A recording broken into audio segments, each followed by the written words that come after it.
I can also confirm today that I have reasonable grounds to believe, on the basis of evidence collected and examined by my office, that Israeli Prime Minister Benjamin Netanyahu and Minister of Defense Yoav Gallant bear criminal responsibility for the following international crimes committed on the territory of the State of Palestine from at least the 8th of October 2023.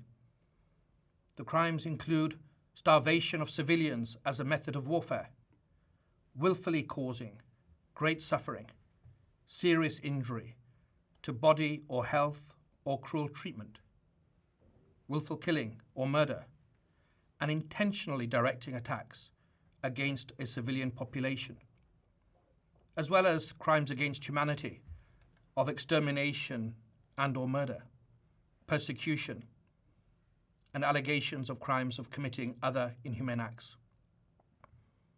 It's alleged that these crimes were committed in the context of the ongoing armed conflict and as part of a widespread and systematic attack against the civilian population of Gaza pursuant to a state policy.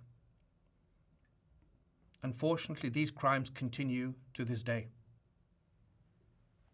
My office submits that these individuals, through a common plan, have systematically deprived the civilian population of Gaza of objects indispensable to human survival.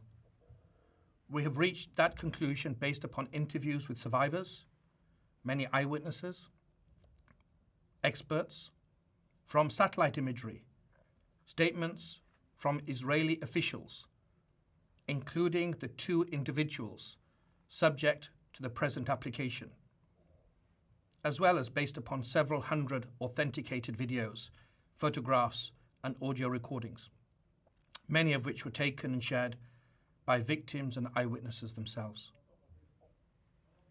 This systematic deprivation resulted from a decision to impose a total siege on Gaza by completely closing the 3 border crossing points, Rafah, Kerem Shalom, and Adres, for extended periods of time, and by arbitrarily restricting the transportation of essential supplies, including food and medicine, through the border crossings after they were reopened. The siege, the total siege, also involved cutting off cross-border water pipelines from Israel to Gaza, which is the principal source of clean water for the population in Gaza. It was cut off for prolonged periods beginning on the 9th of October 2023, and it was accompanied by the cutting off or hindering of electricity supplies to Gaza from the 8th of October 2023 until today. That conduct took place alongside attacks that killed civilians, including people queuing for food, the obstruction of aid delivery by humanitarian organizations, and attacks on aid workers that forced many of those same humanitarian organizations to either cease operations or limit their life-saving efforts in Gaza.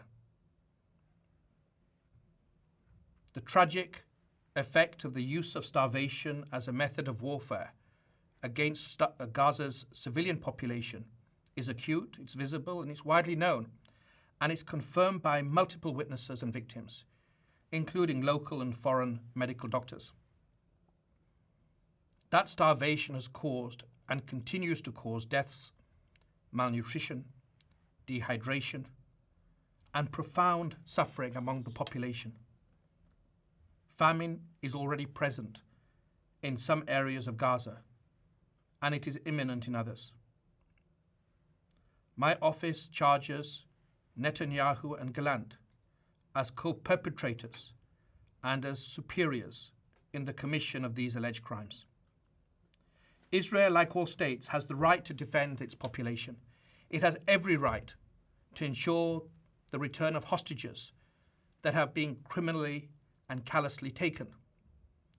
Those rights, however, do not absolve Israel of its obligations to comply with international humanitarian law.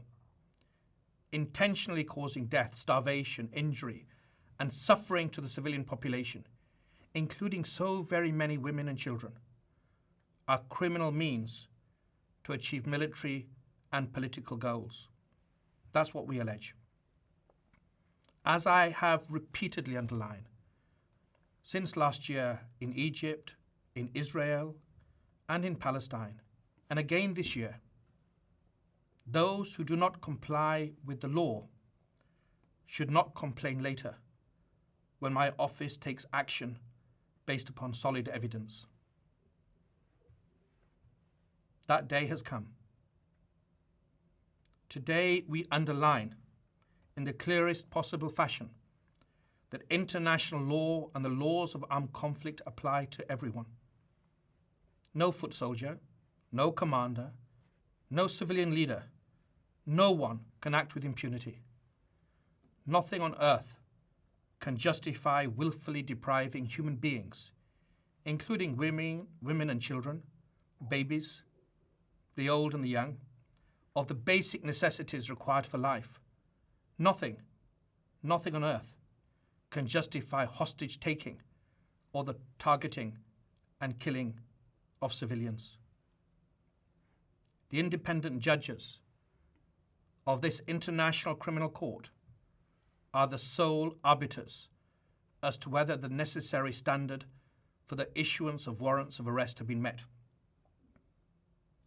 The judges of the International Criminal Court must be now given the space to do their work and to dispassionately and objectively review the evidence that we have submitted. Should the learned judges approve my applications and issue the requested warrants, I will work closely with the registrar of the court to apprehend the named individuals. I call upon and count on all states, especially state parties to the Rome Statute, to approach this application and the subsequent judicial decision that will be rendered with the same seriousness they have shown in other situations. I also stand ready to work with non-state parties in our common pursuit of justice and accountability.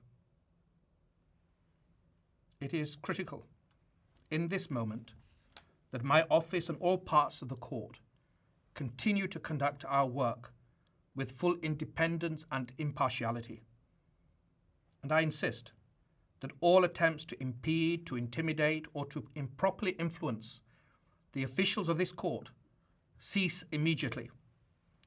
My office will not hesitate to act pursuant to the provisions of Article 70 of the Rome Statute if such conduct continues and persists.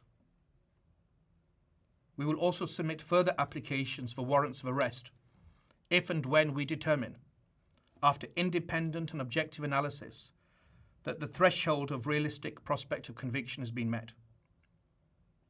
My office is advancing multiple and interconnected additional lines of inquiry, including concerning reports of sexual violence during the 7th of October attacks in Israel and in relation to the large-scale bombing that has caused and continues to cause so many civilian deaths and injuries and so much suffering in Gaza. I renew my call for all parties to the current conflict to comply with these basic principles of law without any further delay. I also wish to emphasize that the principle of complementarity at the heart of the Rome Statute will continue to be assessed by my office as we take action in relation to the alleged crimes and alleged perpetrators, and as we move forward with other lines of inquiry. But complementarity requires us to defer to national authorities only when they sincerely engage in independent and impartial judicial processes that do not shield suspects from accountability and which are not a sham. It requires thorough investigations at all levels, addressing the policies and actions underlying these applications.